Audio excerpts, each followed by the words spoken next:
Our plane takes off in the direction of northwest Tanzania.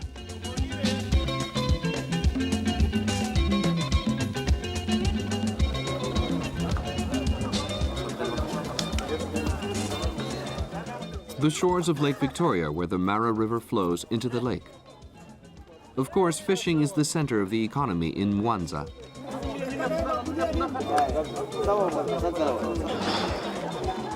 Mwanza, the largest city in the north, home to 300,000 people. Carpenters, textile businesses, tanneries, oil factories, and small fish stores are the main economic activities here.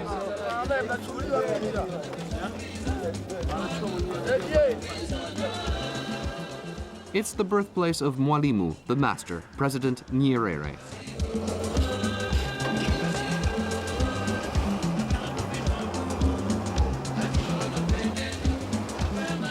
American culture has a modest place in this city, which is dominated by the Bantu culture. Here, people are animists, and sometimes Catholic.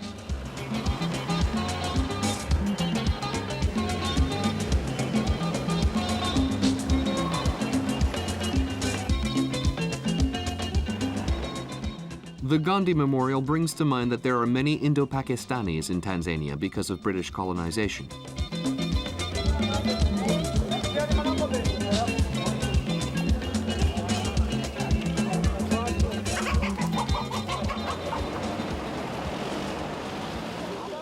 The most popular means of transport, the bus, the matatu.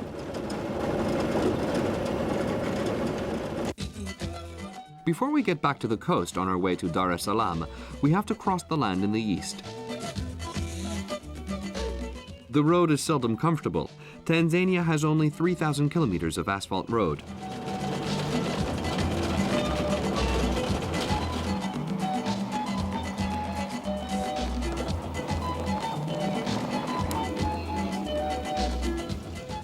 The entire village makes its way towards the animal market.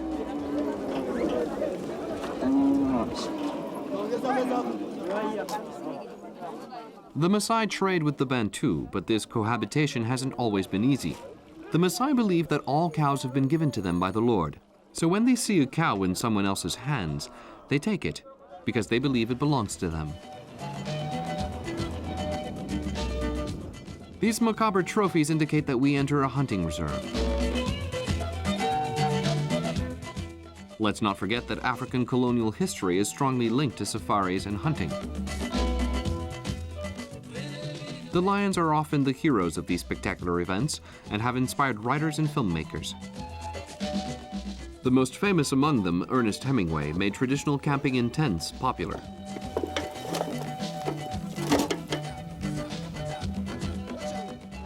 While the cook prepares dinner, the animals move around the bush in total liberty, under the watchful eye of the hunter.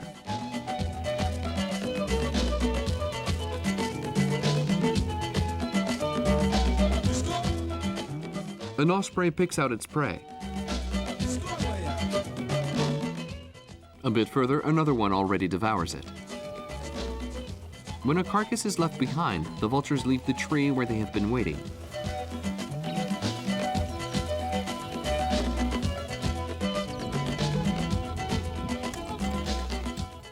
The giraffes can live in peace. They have no predators except on occasion when a lion attacks a young. Giraffes have never been the big game the hunters are after.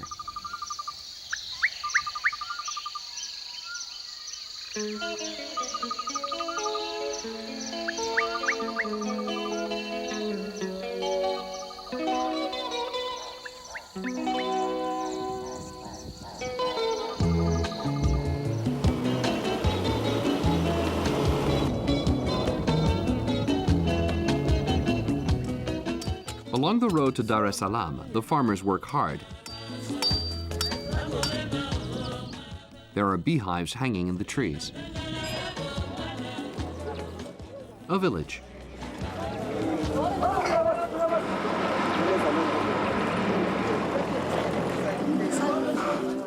As always, a multitude of small trades. Africans know how to make big things using only pieces of string.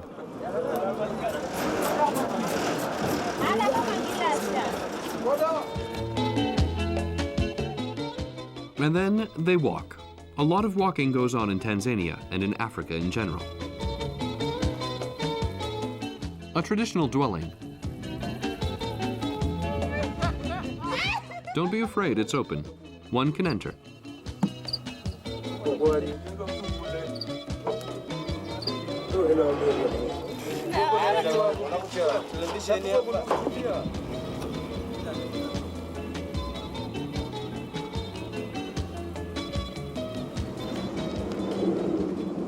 Further on, a basalt quarry. These rocks are used to build houses.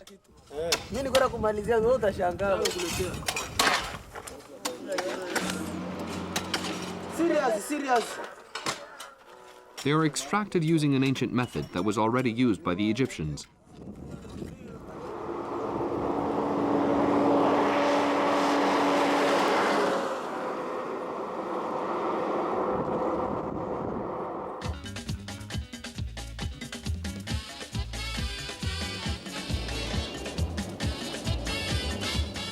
On the shores of the Indian Ocean, the largest city in Tanzania, Dar es Salaam. Dar, as everybody calls it, has 1.6 million inhabitants. Despite the fact that it doesn't have a central location, this city is at the crossroads of all roads of communication. It's in fact the economical and even political capital of Tanzania, though Dodoma became the seat of government in 1983. In the center of town, the Askari Monument commemorating the African troops who fought on their continent during World War I. The inscriptions are in English, Arab, and Swahili.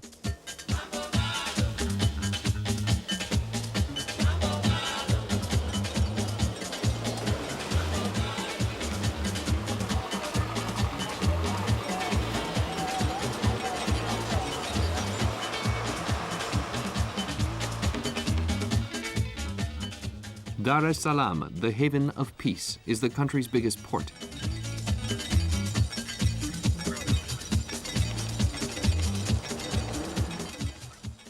The Museum of the Traditional Habitat. It brings together all types of housing found in Tanganyika and Zanzibar, the two countries that combine to form Tanzania.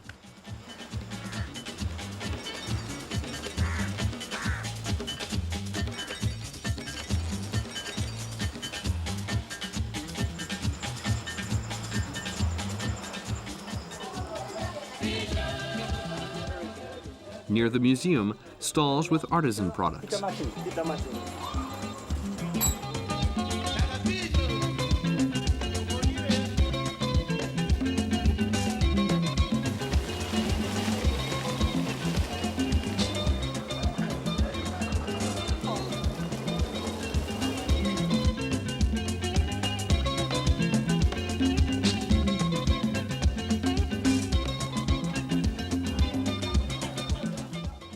African craftsmanship is found all over Dar es Salaam.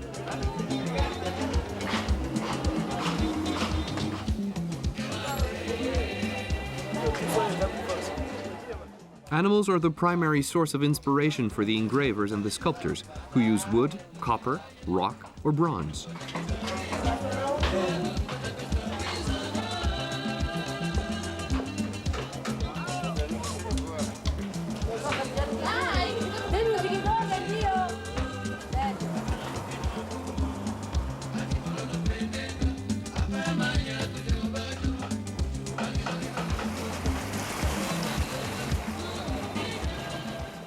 At the borders of Dar es Salaam, the markets overflow with activity.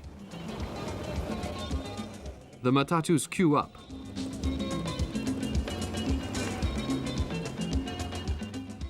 We enter the industrial zone. Dar's economy rests on the port, the refineries, textile, and the cement works. The most convenient way to travel in Tanzania is undoubtedly the air taxi. Direction: south.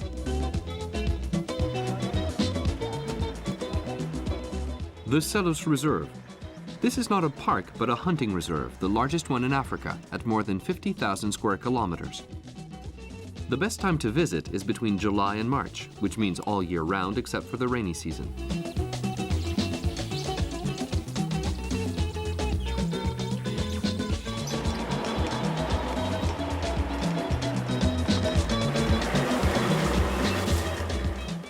In the early 20th century, Selous was a German hunting reserve. It changed name in 1922 in honor of Frederick Courtney Selous, an explorer, naturalist, and elephant hunter.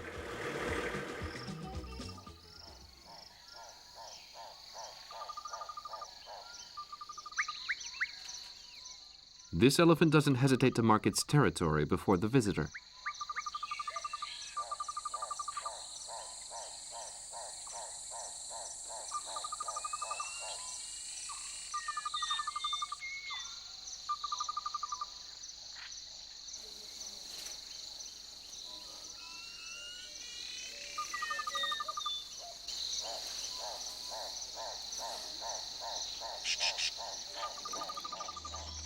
A rare pleasure. In Selous, one can make a safari by boat. It's a unique way to discover an area that owes its riches to the abundance of water. More than 1,700 kinds of plants are on record here, along with hundreds of species of birds.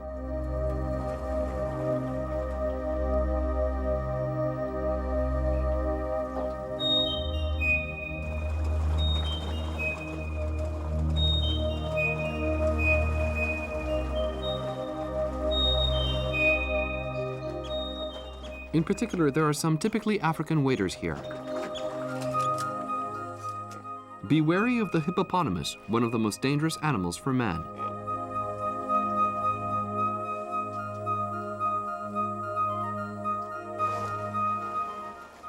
In the water, the young hippos have only one enemy, the Nile crocodile, the largest reptile in the world. It can be over 5 meters in length. It has a ferocious appetite and moves very fast.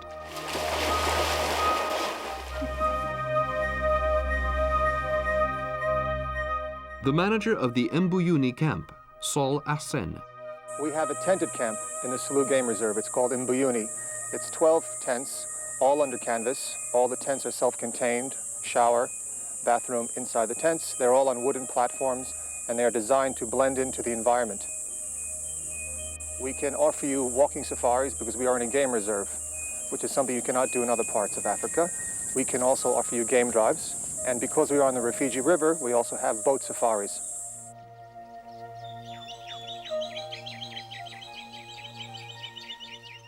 Before we leave Selous, a friendly goodbye to Joseph, the young elephant taking his bath.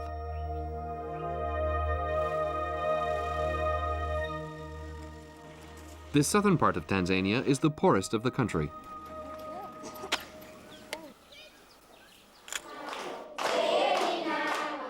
In school, the children are happy. Since the independence, Mwalimu and his successors have fought for a society that gives everyone equal opportunities thanks to education. Equality is considered the key to individual and national self-reliance.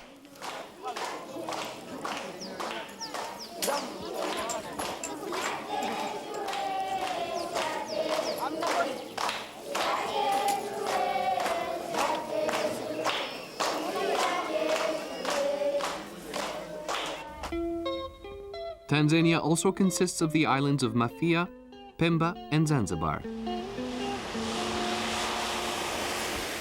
The small airport of Mafia, an island that sees its future in the development of tourism.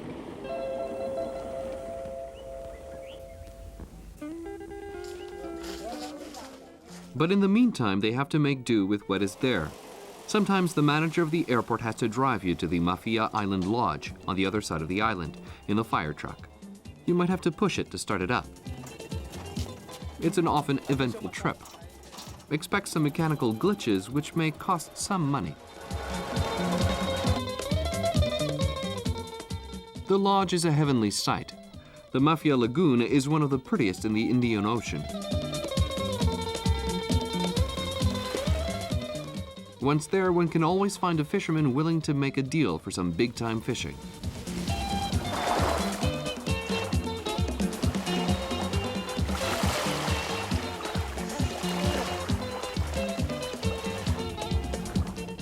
Mafia lives from fishing, but also from coral.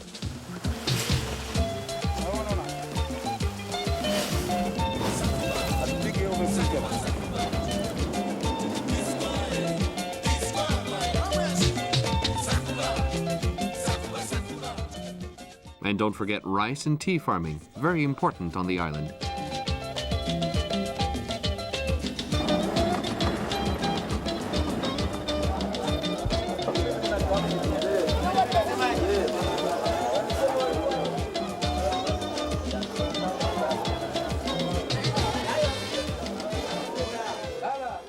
In the city, the market.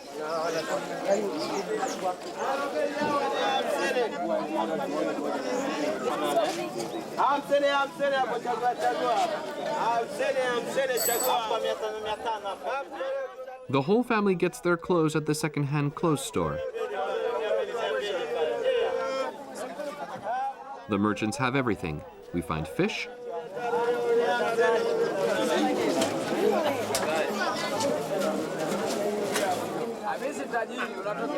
bananas, and the traditional bread of the island.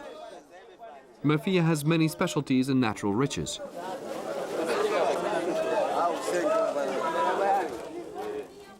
The colors, the smells, the craftsmen, the sounds, and the smiles remind us of an Arab souk.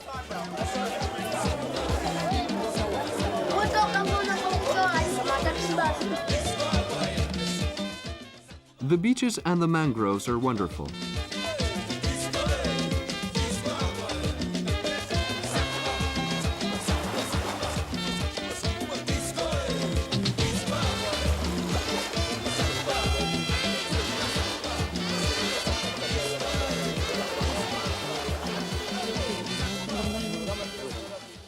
On Mafia, the small shipyard at Gibondo produces dhows. These vessels made of local wood are used for fishing and traveling. The other dhows, which are often bigger, come from the Red Sea, the Arab-Persian Gulf, or even India. Mafia, a paradise for children.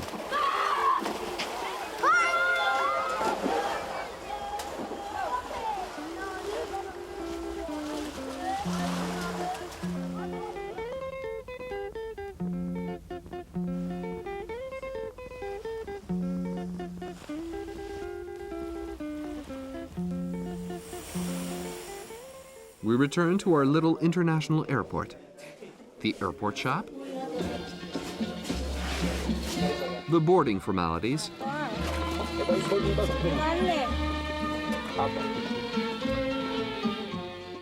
direction, Zanzibar. In Swahili, it's called Unguja, the stopover.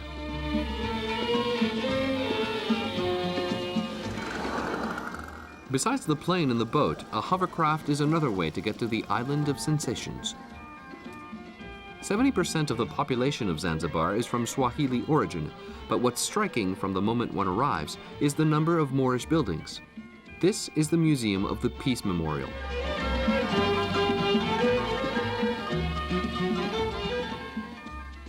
Zanzibar, from the Persian Zengibar, means land of the blacks or the slaves. For hundreds of years, the Sultanate was a center of slave trade. Sultan Bargash abolished it in 1873 under relentless pressure from Livingstone.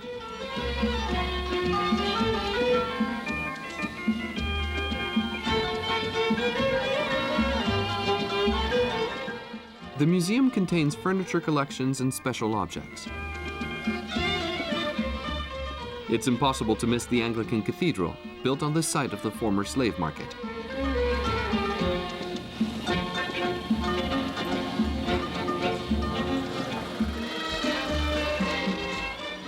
The Palace of Marvels.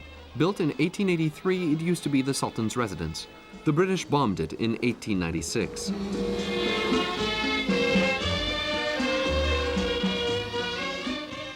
The fortress, erected by the Portuguese and restored in the 19th century by Sultan Said.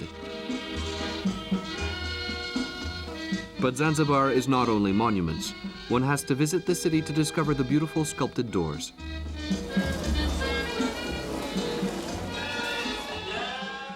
In the alleyways of Forodani and of Shangani, the two historic parts of town, the children love the bird seller. They throw the birds into the air on the last day of Ramadan.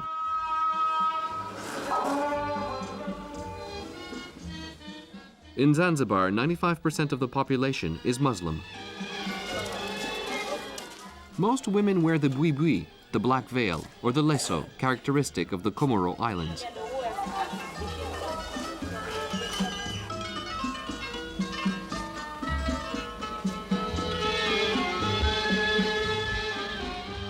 Men wear the kofia, a round cap, brown or white. In the afternoon, the shutters are closed because of the heat. The streets are alive in the morning and evening. A Hindu temple.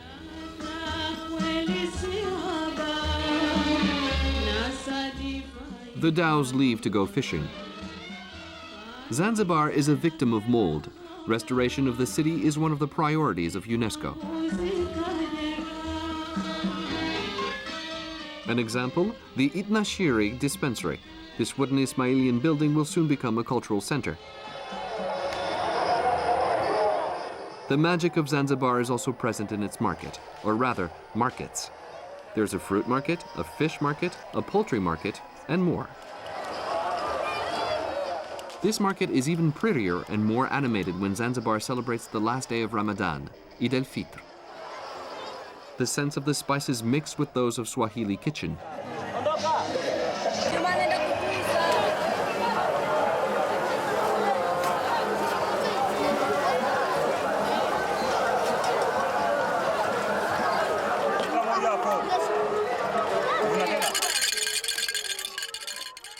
Games are also an inescapable tradition of the local way of life.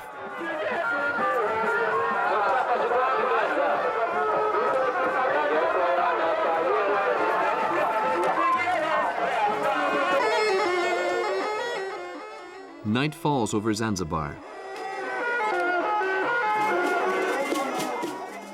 Tahab music orchestras play traditional dances. Symbolically, the dancers press sugarcane. This music brings together Arab scales, African percussion, and even Indian chants. It's a Swahili art form.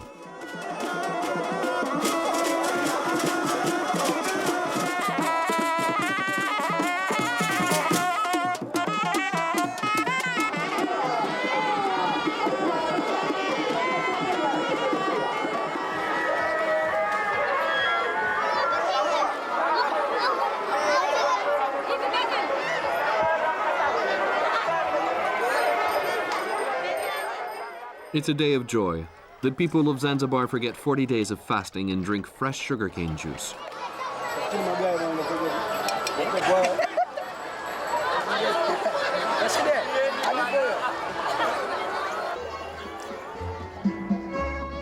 The light is magnificent, the heat is humid, and storms are frequent in Zanzibar.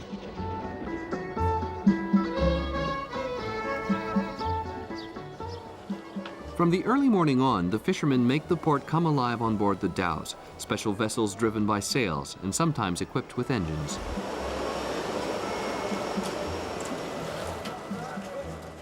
These dhows remind us that for a long time, Zanzibar was one of the strongholds of the slave trade. In his last journal, the great explorer Livingstone describes the horrible sufferings of the slaves that were brought to Zanzibar to be sold. The island also has a long tradition of smuggling.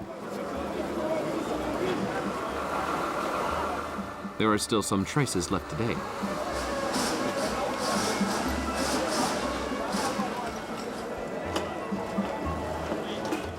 The famous dalalas, wooden van buses that travel across all the roads of the island.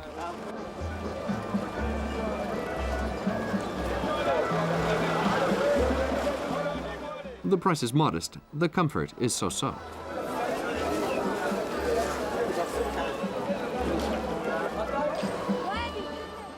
Another market in Zanzibar.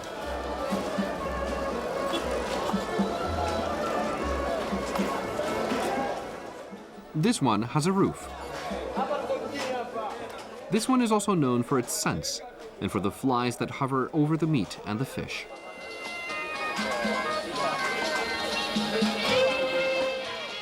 As always, the markets are overflowing with fruits and vegetables. Most of all, one finds coconuts in Zanzibar, which provide copra and milk. The milk and the oil of the coconut form the basis of Swahili kitchen. Zanzibar is famous for its antiques. Here are two specialties: clocks and trunks. Most of them are copies of old ones. Men make nails that will be used in the production of dhows. Everything is made by hand.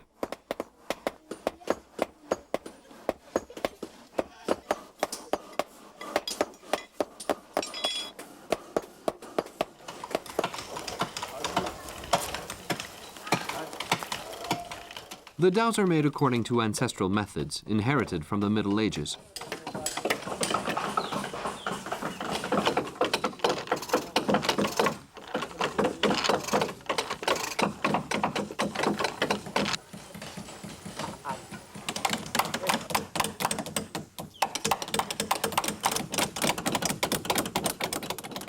For caulking, the workers use tow, a hemp residue.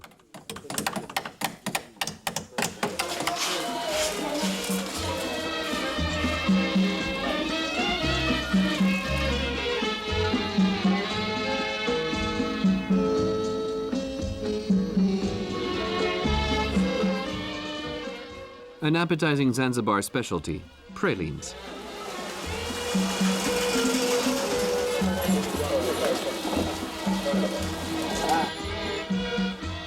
Livingston lived in this house for a few weeks. It's the tourist office these days. The ruins of Marubi Palace.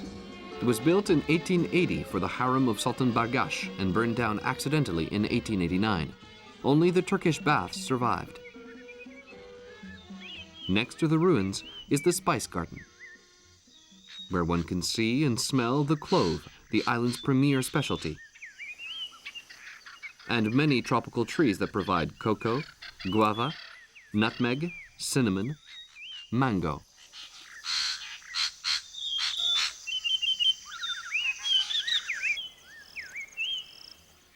Without forgetting the coconut. In Zanzibar, there are splendid ruins left of Persian baths built for the pleasures of the Sultan and his court.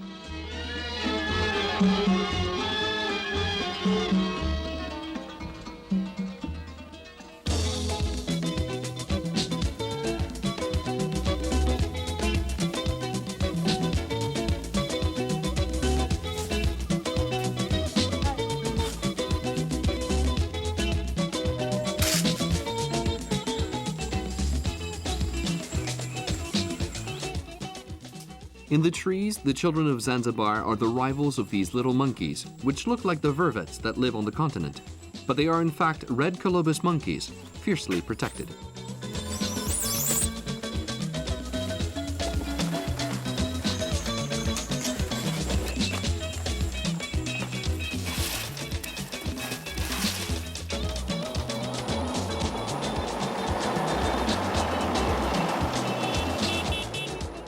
Jozani and Ngezi are the two protected forests of Zanzibar.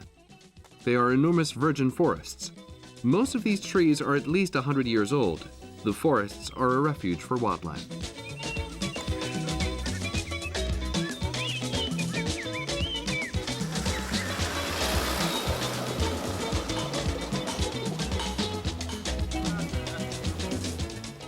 Zanzibar is also a place to relax after a safari. The sun envelops the white sand beaches and the clear sea in its warmth.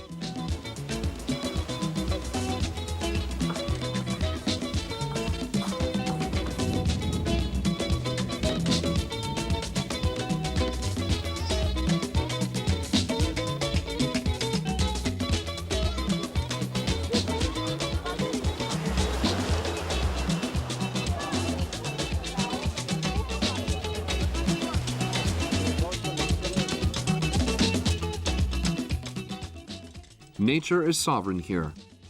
Palms and coconut trees grow with no restrictions. They sometimes enter the roofs of the huts, the traditional dwellings.